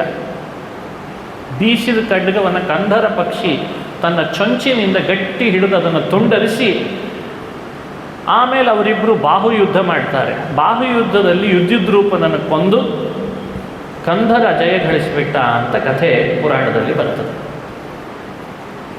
ಆ ವಿದ್ಯುತ್ ರೂಪ ರಾಕ್ಷಸನಿಗೆ ಒಬ್ಬಳು ಹೆಂಡತಿ ಇದ್ಲಂತೆ. ಗಂಡ ಸತ್ತ ಮೇಲೆ ವಿದ್ಯುತ್ ರೂಪ ಸತ್ತಾಗ ಏನು ಮಾಡಬೇಕು, ಅವಳು ಒಬ್ಬಂಟಿಗೆಲ್ಲ ಆದರು. ಅದೇ ಸಮಯಕ್ಕೆ ಈ ಪಕ್ಷಿಯನ್ನು ಕಂಧರನನ್ನು ಶರಣು ಬಂದ್ಲಂತೆ. ನಾನಿನ್ನೇನು ಮಾಡಲಿಕ್ಕೆ ಅವಕಾಶ ಇಲ್ಲ, ನನಗೆ ಯಾರೂ ಇಲ್ಲ, ಅನಾಥಳಾಗಿಬಿಟ್ಟೆ ನಾನು, ನಿನ್ನನ್ನೇ ನನ್ನ ಯಜಮಾನನನ್ನಾಗಿ ವರಿಸ್ತೇನೆ ಅಂತ ಆ ರಾಕ್ಷಸನ ಹೆಂಡತಿ ಕಂಧರನನ್ನು ತನ್ನ ಯಜಮಾನನನ್ನಾಗಿ ವರಿಸ್ತೇನೆ ಅಂತ ಅವನೊಟ್ಟಿಗೆ ಬಂದುಬಿಡ್ತಾಳೆ. ಇವನೇನು ಮಾಡ್ದ, ಆ ಹೆಂಡತಿಯನ್ನು ಕರ್ಕೊಂಡು ಬಂದ. ಅವಳಿಗೆ ಮದನಿಕಾ ಅಂತ ಹೆಸರು ಪುರಾಣ ಉಲ್ಲೇಖ ಮಾಡ್ತದೆ. ಬಹುಶಃ ಪುರಾಣ ಬಿಟ್ಟು ಬೇರೆ ಕಡೆಯಲ್ಲಿ ಹೆಸರು ಕೇಳಿದ್ದು ವಿರಳ. ಅವಳ ಹೆಸರೇ ಮದನಿಕಾ. ಮದನಿಕಾ ಅನ್ನುವಂಥವಳು, ಅವಳು ಮೇನಕಾ ಅಂತ ಒಬ್ಬಳು ಅಪ್ಸರೆಯ ಮಗಳು. ಅವಳನ್ನು ಈ ವಿದ್ಯುತ್ ರೂಪ ರಾಕ್ಷಸ ತಂದಿಟ್ಟುಕೊಂಡಿದ್ದ. ವಿದ್ಯುತ್ ರೂಪ ಸತ್ತ ಮೇಲೆ ಮದನಿಕೆ ಅಬಲೆಯಾದಳು. ಮತ್ತೆ ಅದಕ್ಕೆ ಅವಳನ್ನು ಇವನು ಕರ್ಕೊಂಡು ಬಂದ, ಕಂಧರ ಪಕ್ಷಿ. ಅವಳೊಟ್ಟಿಗೆ ವ್ಯವಹಾರ ಮಾಡಿ ಅವಳಲ್ಲಿ ಒಂದು ಮಗುವನ್ನು ಪಡಿತಾನಂತೆ. ಅದನ್ನು ಪುರಾಣ ಹೇಳ್ತದೆ. ಆ ಮಗು ಪಡೆದದ್ದು ಹೆಣ್ಣು. ಆ ಹೆಣ್ಣಿಗೆ ಹೆಸರಿಡುವಾಗ ಕಂಧರ ತಾರ್ಕ್ಷಿ ಅಂತ ಹೆಸರಿಟ್ಟ ಅಂತ ಇಷ್ಟ ಕಥೆ. ತಸ್ಯಾ ನಾಮ ತದಾ ಚಕ್ರೆ ತಾರ್ಕ್ಷೀಂ ಇತಿ ವಿಹಂಗಮಾಃ. ಇದು ತಾರ್ಕ್ಷಿ ಅಂತ. ತಾರ್ಕ್ಷಿ ಅನ್ನೋ ಹೆಸರಿನಿಂದ ಆ ಪಕ್ಷಿ ಪ್ರಸಿದ್ಧಳಾಗ್ತಾಳೆ. ಮುಂದೆ ಮಂದಪಾಲ ಅಂತ ಒಬ್ಬ ಋಷಿ. ಆ ಮಂದಪಾಲ ಋಷಿಗೆ 4 ಜನ ಮಕ್ಕಳಿರ್ತಾರೆ. ಅದರಲ್ಲಿ ಇಬ್ಬರು ಜರಿತಾರಿ ಅಂತ ಪಕ್ಷಿ. ಬಹುಶಃ ಉಪನಿಷತ್ತುಗಳಲ್ಲಿ ಇವರ ಕಥೆ ಮುಂದುವರಿತದೆ. ಜರಿತಾರಿ ಅಂತ ಪಕ್ಷಿ. ಇನ್ನೊಬ್ಬ ಮಗ ದ್ರೋಣ ಅಂತ. ಜರಿತಾರಿ ಪ್ರಭೃತಯೋ ದ್ರೋಣಾಸ್ತ ದ್ವಿಜಸತ್ತಮಃ. ಆ ದ್ರೋಣ ಅನ್ನುವಂಥ ಒಬ್ಬ ಪಕ್ಷಿನೂ ಕೂಡ ಮಂದಪಾಲನಿಗೆ ಮಗನಾಗಿರ್ತಾನೆ. ಈ ಕಂಧರ ಏನು ಮಾಡ್ತಾನೆ, ತನ್ನ ಮಗಳು ತಾರ್ಕ್ಷಿಯನ್ನು ಮಂದಪಾಲನ ಮಗನಾದ ದ್ರೋಣ ಅನ್ನೋ ಪಕ್ಷಿಗೆ ಮದುವೆ ಮಾಡಿ ಕೊಟ್ಟಂತೆ. ಹಾಗಾಗಿ ತಾರ್ಕ್ಷಿ ಮತ್ತು ದ್ರೋಣ ಪಕ್ಷಿಗಳು ದಂಪತಿಗಳಾದರು. ಆ ದಂಪತಿಗಳಾದ ಮೇಲೆ ಅವರಿಬ್ಬರಲ್ಲೇನೆ ಮಕ್ಕಳು ಹುಡುತ್ತಾರೆ ಅಂತ ಕಥೆಯನ್ನು ಮುಂದುವರಿಸ್ತದೆ. ಸಂದರ್ಭ ಹೇಗೆ ಬಂತು ಅಂದರೆ, ಮಂದಪಾಲ ಮುನಿಯ ಮಗನಾದ ದ್ರೋಣ ಪಕ್ಷಿಗೆ ಒಳ್ಳೆಯ ತಿಳುವಳಿಕೆ ಇತ್ತು, ಧರ್ಮಿಷ್ಠನಾಗಿದ್ದ, ಬಹಳ ಒಳ್ಳೆಯ ವೇದಾಂಗಗಳನ್ನು ಚಿಂತನೆ ಮಾಡಿ ತಿಳ್ಕೊಂಡಿದ್ದ ಆತ. ಉಪಯೇಮೇ ಸ ತಾಂ ತಾರ್ಕ್ಷೀಂ ಕಂಧರಾನುಮತೆ ಶುಭಾಂ, ಕಂಧರನ ಅನುಮತಿಯಂತೆ ತಾರ್ಕ್ಷಿಯನ್ನು ವಿವಾಹ ಮಾಡಿಕೊಂಡ್ರು. ಧರ್ಮಾಚರಣೆಯಲ್ಲಿ ಕೊರತೆ ಇರಲಿಲ್ಲ. ಸಂದರ್ಭ ಯಾಕೆ ಬಂತು ಅಂದರೆ, ಗರ್ಭಿಣಿಯಾದ್ಲಂತೆ ತಾರ್ಕ್ಷಿ ಗರ್ಭಿಣಿಯಾಗಿದ್ದಾಳೆ. ಪಕ್ಷಿಯವಳು ಗರ್ಭಿಣಿಯಾದಾಗ ಅವಳಿಗೆ ವಿಹಾರ ಮಾಡೋಣ ಅಂತ ಅನಿಸಿ ಆಕಾಶದಲ್ಲಿ ವಿಹಾರ ಮಾಡ್ತಾ ಮಾಡ್ತಾ ಕುರುಕ್ಷೇತ್ರದಲ್ಲಿ ಮಹಾಭಾರತ ಯುದ್ಧ ನಡೆಯಬೇಕಾದ್ರೆ ಅಲ್ಲಿಗೆ ಬಂದುಬಿಟ್ಟಿದ್ದಾಳೆ. ಮದುವೆ ಮಾಡಿಕೊಂಡು ತುಂಬು ಗರ್ಭಿಣಿಯಾದಂತಹ 3 ತಿಂಗಳು ಅಂತ ಹೇಳ್ತಾರೆ. ತುಂಬು ಗರ್ಭಿಣಿ ಅಂದರೆ 3 ತಿಂಗಳಾಗಿತ್ತು. ಅದನ್ನು ವಿವರಣೆ ಮಾಡಿದೆ. ಸಪ್ತ ಪಕ್ಷ ಆಗಿತೆ ಗರ್ಭೆ, 7 ಪಕ್ಷಗಳು ಕಳೆದಿತ್ತು ಅಂತ ಪುರಾಣ ಉಲ್ಲೇಖ ಮಾಡುತ್ತದೆ. 7 ಪಕ್ಷ ಅಂದರೆ ಎಷ್ಟು ತಿಂಗಳಾಯಿತು? ಪಕ್ಷ ಅಂದರೆ 15 ದಿನಗಳು ಅಂತ ಲೆಕ್ಕ. 7 ಪಕ್ಷ ಅಂದರೆ 3 ತಿಂಗಳು ಅಂತ ನಾವೇ ಲೆಕ್ಕ ಹಾಕ್ಕೊಳ್ಬೇಕು ಪುರಾಣವನ್ನು. 3 ತಿಂಗಳು ಗರ್ಭಿಣಿಯಾದಂಥ ತಾರ್ಕ್ಷಿ ಕುರುಕ್ಷೇತ್ರದಲ್ಲಿ ನಡೀತಿದ್ದ ಯುದ್ಧದ ಸಮಯಕ್ಕೆ ಅಲ್ಲಿಗೆ ಬಂದುಬಿಟ್ಟಿದ್ದಾಳೆ, ಕುರುಕ್ಷೇತ್ರಕ್ಕೆ. ಕುರುಪಾಂಡವರ ಯುದ್ಧ ನಡೀತಿದೆ. ಮಹಾಭಾರತದ ಯುದ್ಧ ಎಷ್ಟು ಕ್ರೂರವಾಗಿ ನಡೆದಿತ್ತು, ಅದರ ಮಧ್ಯದಲ್ಲಿ ಇವಳು ಬಂದುಬಿಟ್ಟಿದ್ದಾಳೆ. ಬಂದಾಗ ಅರ್ಜುನನಿಗೂ ಭಗದತ್ತನಿಗೂ ಯುದ್ಧ ಪ್ರಾರಂಭ ಆಗಿತ್ತಂತೆ. ಭಗದತ್ತ ಅಂದರೆ ಭಾರೀ ಪ್ರಭಾವಶಾಲಿ. ಅವನ ಬಳಿ ಒಂದು ಆನೆ ಇತ್ತು, ಅದರ ಹೆಸರು ಸುಪ್ರತೀಕ ಅಂತ. ಸುಪ್ರತೀಕ ಆನೆ ಮೇಲೆ ಕೂತ್ಕೊಂಡು ಭಗದತ್ತ ಯುದ್ಧ ಮಾಡಲಿಕ್ಕೆ ಬರ್ತಿದ್ದಂತೆ ಯಾವಾಗ. ಇದು ಮಹಾಭಾರತದ ಕಥೆ. ಇವಳು ಕುರುಕ್ಷೇತ್ರಕ್ಕೆ ಬಂದ ತಾರ್ಕ್ಷಿ ಎಲ್ಲಿ ಸೇರಿಕೊಳ್ಬೇಕು ಅಂತ ಗೊತ್ತಾಗದೇನೆ ಮುಂದೆ ನಡಿಬೇಕಾದ ದೇವ ಕಾರ್ಯವನ್ನು ನೆನಪಿಸ್ಕೊಂಡು ಅಲ್ಲೇ ಇದ್ದಂಥ ಒಂದು ರಥದ ಮಧ್ಯದೊಳಗೆ ಸೇರಿಕೊಂಡ್ಲಂತೆ. ಬಂದು ಒಂದು ದೊಡ್ಡ ರಥ, ಆ ರಥದ ಮಧ್ಯದಲ್ಲಿ ಬಂದು ಸೇರ್ಕೊಂಡು ಬಿಟ್ಟಿದ್ದಾಳೆ. ರಥದ ಒಳಗೆ ಸೇರಿಕೊಂಡು ಯುದ್ಧ ನಡೀತಾ ಇದ್ದದ್ದನ್ನು ನೋಡ್ತಿದ್ಲು, ಮತ್ತೆ ಒಳಗೆ ಹೋಗ್ತಿದ್ಲು, ನೋಡ್ತಿದ್ಲು, ಒಳಗೆ ಹೋಗ್ತಿದ್ಲು, ಬರ್ತಿದ್ಲು. ಪಕ್ಷಿಯವಳು. ಅದರಲ್ಲಿ ಭಗದತ್ತ ಅರ್ಜುನನ ಜೊತೆಗೆ ಯುದ್ಧ ಮಾಡ್ತಿದ್ದಾಗ ಅರ್ಜುನ ಬಿಟ್ಟ ಒಂದು ದೊಡ್ಡ ಆಯುಧ ಭಗದತ್ತ ಯಾವ ಆನೆ ಮೇಲೆ ಕೂತಿದ್ದ ಸುಪ್ರತೀಕ ಅಂತ, ಆ ಸುಪ್ರತೀಕ ಅನ್ನೋ ಆನೆಗೆ ಏಟು ಹಾಕಿದ. ಭಗದತ್ತನಿಗೂ ಹೊಡಿತಾನೆ, ಆನೆಗೂ ಹೊಡಿತಾನೆ. ಅಂತೂ ಯುದ್ಧ ಘೋರವಾಗಿ ನಡೆದಿದೆ. ಅವನ ಏಟಿಗೆ ಭಾರೀ ಭಲ್ಲ ಅಂತನ್ನೋ ಆಯುಧದ ಏಟಿಗೆ ಆ ರಥದ ಒಳಗೆ ಸೇರಿಕೊಂಡ ಈ ತಾರ್ಕ್ಷಿ ಅನ್ನೋ ಪಕ್ಷಿಗೆ ಗರ್ಭಕ್ಕೆ ಬಂದು ಬಿದ್ದುಬಿಡ್ತಂತ. ಗರ್ಭಿಣಿಯಾದ ಪಕ್ಷಿಗೆ ಆ ಏಟು ಬಿತ್ತು, ಚರ್ಮ ಸೀಳ್ತು, ಗರ್ಭದ ಚರ್ಮ. ಒಳಗೆ ಇದ್ದಕ್ಕಿದ್ದ ಹಾಗೆ ಇದ್ದಂತಹ 4 ಮೊಟ್ಟೆಗಳು ಕೆಳಗೆ ಬಿದ್ದುಬಿಟ್ವಂತೆ. ಕೆಳಗೆ ಬಿದ್ದಾಗ ನೋಡ್ತಾವೆ ಅಲ್ಲಿ ಹತ್ತಿಯ ರಾಶಿ. ಯುದ್ಧ ಭೂಮಿಯಲ್ಲಿ ಯಾವುದೋ ರಥದಲ್ಲಿ ಸೇರಿಕೊಂಡ ತಾರ್ಕ್ಷಿ ಆ ಗರ್ಭಿಣಿಯ ಪಕ್ಷಿಗೆ ಅರ್ಜುನ ಬಿಟ್ಟ ಆಯುಧದಿಂದ ಗರ್ಭ ಸೀಳಿದ್ದಕ್ಕೆ 4 ಮೊಟ್ಟೆ ಕೆಳಗೆ ಬಿದ್ದರೆ ಅಲ್ಲಿದ್ದಂಥ ಹತ್ತಿಯ ರಾಶಿಯ ಮೇಲೆ ಬಿತ್ತಂಥದ್ದು. ಯುದ್ಧ ಮುಂದುವರಿತು.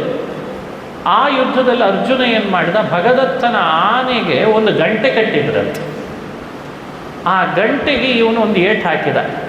ದೊಡ್ಡ ಗಂಟೆ, ಆನೆನೂ ದೊಡ್ಡದು, ಗಂಟೆನೂ ದೊಡ್ಡದು. ಕುತ್ತಿಗೆ ಕಟ್ಟಿದ ಗಂಟೆ.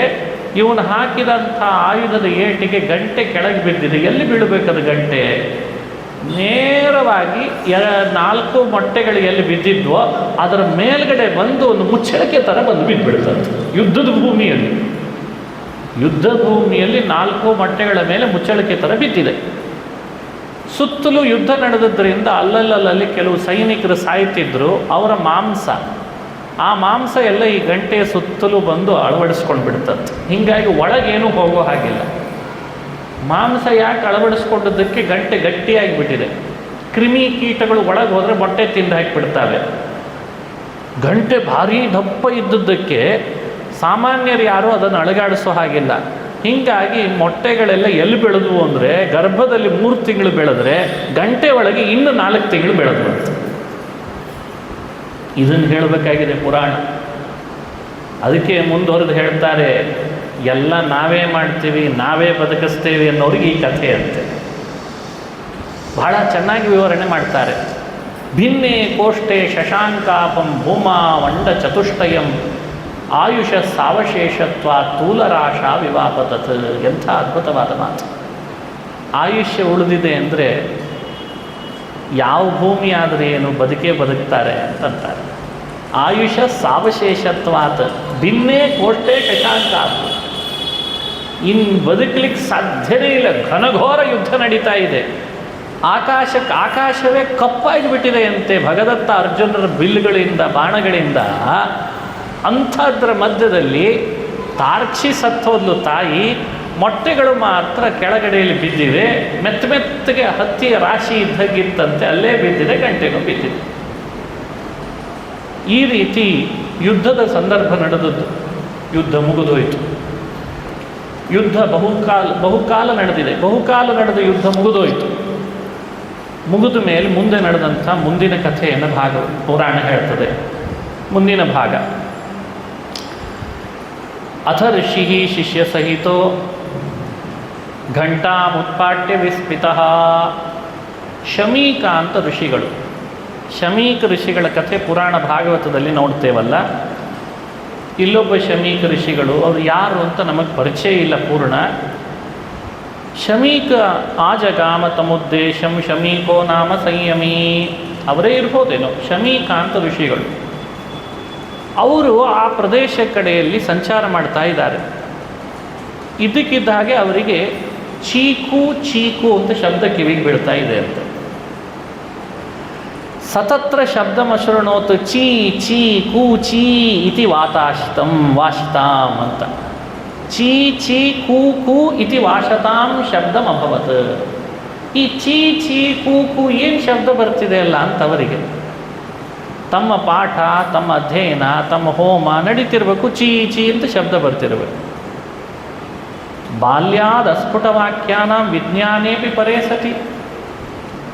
ಮಾತಿನಲ್ಲಿ ಅಸ್ಫುಟತೆ ಇದೆ, ಶಬ್ದದಲ್ಲಿ ಅಸ್ಫುಟತೆ ಇದೆ. ಏನಿರಬೇಕಿಲ್ಲಿ ಅಂತ ಕುತೂಹಲ ಆಯಿತು. ಶಿಷ್ಯ ಸಹಿತರಾಗಿ ಬಂದಂಥ ಶಮೀಕರು ಶಿಷ್ಯರಿಗೆ ಆದೇಶ ಮಾಡಿದ್ರು, ಇದೇನು ಗಂಟೆ ಒಳಗೆ ಯಾಕೆ ಈ ಶಬ್ದ ಬರ್ತದೆ, ಯಾವಾಗಲೂ ಗಂಟೆ ತೆಗೀರಿ ಅಂತ ತರಿಸಿದ್ರಂತೆ. ಗಂಟೆ ತೆಗೆಸಿ ನೋಡ್ತಾರೆ, 4 ಮೊಟ್ಟೆಗಳಲ್ಲಿ 4 ಪಕ್ಷಿಗಳ ಜನ್ಮವಾಗಿದ್ದು ಸುರಕ್ಷಿತವಾಗಿದ್ದುವಂತೆ. ಆ 4 ಪಕ್ಷಿಗಳ ಜನ್ಮ ಆದದ್ದನ್ನು ನೋಡಿ ಖುಷಿಪಟ್ರಂತೆ. ಪಕ್ಷಿಗಳನ್ನು ನೋಡಿ ಶಮೀಕರಿಗೆ ಆನಂದ ಬಾಷ್ಪ. ಏನು ದೇವರ ಲೀಲೆ, ಏನು ಅದ್ಭುತ ಇದೆಲ್ಲ. ಅವರ ಕಣ್ಣಲ್ಲಿ ಎಲ್ಲ ಕಥೆಗಳು ಅವರಿಗೆ ಎಲ್ಲಿದ ಬಂದಿದೆ, ಯಾವ ಹುಟ್ಟಿದೆ ಎಲ್ಲ ಗೊತ್ತಾಯ್ತಂತ ಅವರಿಗೆ. ಜ್ಞಾನಿಗಳವರು. ಇದೆಂಥ ಅದ್ಭುತ, ಇದೆಂಥ ಅದ್ಭುತ.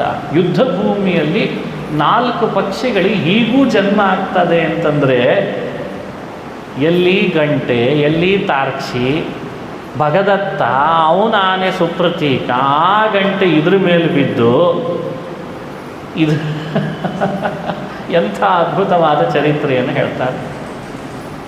ನೆನಪು ಬಂತು ಶಮೀಕ ಋಷಿಗಳಿಗೆ. ಏನು ನೆನಪು ಅಂದರೆ ಶುಕ್ರಾಚಾರ್ಯ ಹೇಳಿದ ಮಾತು ನೆನಪು ಬಂತಂತೆ. ಆ ನೆನಪಿಸ್ಕೊಂಡ ಮಾತುಗಳನ್ನು ಪುರಾಣ ಉಲ್ಲೇಖಿಸ್ತದೆ. ಹೇಗೆ ಸಾಯ್ತಾರೆ ಜಗತ್ತಿನೊಳಗೆ ಒಂದು ಪಟ್ಟಿ ಶುಕ್ರಾಚಾರ್ಯ ಮಾಡಿ ಕೊಟ್ಟ ಪಟ್ಟಿ. ಆ ಕಾಲದಲ್ಲಿ ಭಾರೀ ಎಲ್ಲ ವ್ಯವಸ್ಥೆ ಮಾಡಿಕೊಂಡಿರ್ತಾರೆ. ಇನ್ನೇನು ನನಗೆ ಸಾವು ಬರಲಿಕ್ಕೆ ಇಲ್ಲ ಅಂತ ನೋಡಿದ್ರು ಮರುದಿನನೇ ಸತ್ತು. ಇದೆಲ್ಲ ಶುಕ್ರಾಚಾರ್ಯ ಹೇಳೋ ಮಾತುಗಳು. ಗಟ್ಟಿಮುಟ್ಟಿರ್ತಾರೆ, ಸತ್ತು ಹೋಗ್ತಾರೆ. ಅವರು ಸಾಯಲ್ಲ ಅಂದ್ಕೊಂಡಿರ್ತೇವೆ, ಅವರು ಸತ್ತು ಹೋಗ್ತಾರೆ. ಇವರು ಸಾಯ್ತಾರೆ ಅಂತ ಅಂದ್ಕೊಂಡಿರ್ತೇವೆ. ಇವೆಲ್ಲ ಹೇಳೋದು ಶುಕ್ರಾಚಾರ್ಯರೇ. ಸಮ್ಯಗುಕ್ತಂ ದ್ವಿಜಾಗ್ರೇಣ ಶುಕ್ರೇಣೋ ಉಶನಸಾ ಸ್ವಯಂ. ಉಶನಸ್ ಅಂದರೆ ಶುಕ್ರಾಚಾರ್ಯರು. ಶುಕ್ರಾಚಾರ್ಯರು ಸರಿಯಾಗಿ ಹೇಳಿದ್ದಾರೆ ಮಾತನ್ನು. ಮನೆಯಲ್ಲಿ ಸುಖವಾಗಿರ್ತಾರೆ ಅಂತ ಅಂದ್ಕೊಂಡಿರ್ತೇವೆ, ಸತ್ತು ಹೋಗ್ಬಿಟ್ಟಿರ್ತಾರೆ. ಅಲ್ರಿ ನಿನ್ನೆ ನೋಡಿದ್ನಲ್ರಿ ಅವರನ್ನು ಅಂತೇವೆ. ಮತ್ತೆ ಇನ್ನು ಕೆಲವರು ಓಡ್ತಿರ್ತಾರೆ, ಯಾಕೋ ಓಡ್ತಿದಾರಲ್ಲ ಅನ್ನೋ ಅಷ್ಟರಲ್ಲೇ ಪ್ರಾಣ ಬಿಟ್ಟಿರ್ತಾರಂತೆ. ಇನ್ನು ಕೆಲವರು ಊಟ ಮಾಡುವಾಗ, ಕೆಲವರು ನೀರು ಕುಡಿಯುವಾಗ, ಇನ್ನು ಕೆಲವರು ವಿಲಾಸದ ಜೀವನವನ್ನು ಅತಿಯಾಗಿ ನಡೆಸುವಾಗ, ಭೋಗಗಳನ್ನು ಅನುಭವಿಸುವಾಗ, ಗಾನ ಮಾಡುವಾಗ ಎಂಥೆಂಥ ದೇಹವುಳ್ಳವರು ಕೂಡ ಮೃತ್ಯುವಶರಾಗಿ ಬಿಡ್ತಾರೆ. ತಪಸ್ಸು ಮಾಡುವಾಗ ಸತ್ತದ್ದು ನೋಡಿದ್ದೇವೆ. ಹಾಗಾಗಿ ಸಾವು ಹಾಗೂ ಬದುಕು ಇವು ಯಾವುದೂ ಕೂಡ ನಿಮ್ಮ ಅಧೀನ ಅಲ್ಲ.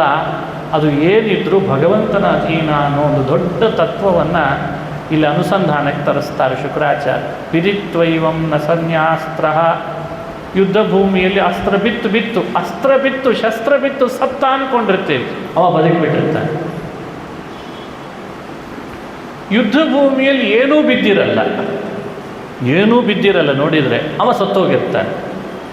ಯಾಕೆ ಹೇಳ್ತಾರೆ ಶುಕ್ರಾಚಾರ್ಯ ಇದನ್ನು, ಯಾರಿಗೆ ಹೇಳ್ತಾರೆ ಅಂತ ಶಮೀಕರು ನೆನಪಿಸ್ಕೊಳ್ಳುವಾಗ ಅಂದ್ರಂತೆ. ಈ ಮಾತನ್ನು ಶುಕ್ರಾಚಾರ್ಯರು ತಮ್ಮ ಶಿಷ್ಯರು ದೈತ್ಯರಿಗೆ ಹೇಳ್ತಿದ್ರಂತೆ. ಸಾವಿನ ಭಯದಿಂದ ಯುದ್ಧ ಬಿಡಬೇಡ್ರಿ ಅಂತಿದ್ರಂತೆ, ಅಷ್ಟೇ, ಬೇರೆ ಏನಲ್ಲ. ಯುದ್ಧದಿಂದಲೇ ಸಾವು ಅಂತನೋ ಭ್ರಮೆ ಬಿಟ್ಬಿಡ್ರಿ, ಯುದ್ಧ ಮಾಡ್ಲಿಕ್ಕೆ ಬರ್ರಿ, ಯುದ್ಧದಿಂದ ಸ್ವರ್ಗ ಇದೆ, ಸತ್ರೆ ಗೆದ್ರೂ ಸ್ವರ್ಗ, ಸತ್ರೂ ಸ್ವರ್ಗ, ಯುದ್ಧದಿಂದ ಪಲಾಯನ ಮಾಡುವನು ಸರಿಯಲ್ಲ ಅಂತ ತಮ್ಮ ಶಿಷ್ಯರಿಗೆ ಉಪದೇಶ ಮಾಡಿ, ಸಾವು ಶಸ್ತ್ರದಿಂದಲೇ ಆಗಬೇಕು ಅಂತಿಲ್ಲ, ಮೃತ್ಯು ವಶನಾಗೋದು ಕೇವಲ ನೀವು ತಿಳ್ಕೊಂಡಂತಲ್ಲ, ಮೃತ್ಯುವಿಗೆ ಕಾಲ ಉತ್ತರ. ನೀವು ಯುದ್ಧ ಬಿಟ್ಟು ಮನೆಯಲ್ಲಿ ಕೂತು ಮಾತ್ರಕ್ಕೆ ಮೃತ್ಯು ಬರಲ್ಲ ಅಂದ್ಕೊಳ್ಬೇಡ್ರಿ. ಹೀಗೆ ಶುಕ್ರಾಚಾರ್ಯರು ತಮ್ಮ ಶಿಷ್ಯರಾದ ಅಸುರರಿಗೆ ಏನು ಉಪದೇಶ ಮಾಡಿದ ಮಾತಿದೆ ಅದು ಸತ್ಯವಾದ ಮಾತು. ಯಾಕೆ ಅಂದರೆ ನನಗಿವತ್ತು ಪ್ರತ್ಯಕ್ಷವಾಗಿ ಕಂಡುಬಿಡ್ತು, ಯುದ್ಧ ಭೂಮಿಯಲ್ಲೂ 4 ಮೊಟ್ಟೆಗಳಿಟ್ಟಂತಹ ಈ ಪಕ್ಷಿ ಇಷ್ಟು ಸುರಕ್ಷಿತವಾಗಿದ್ದಾವಲ್ಲ, ಇದಕ್ಕಿಂತ ಏನು ಬೇಕು ಅಂತ ಶುಕ್ರರ ಮಾತನ್ನೇ ನೆನಪಿಸ್ಕೊಂಡ್ರು.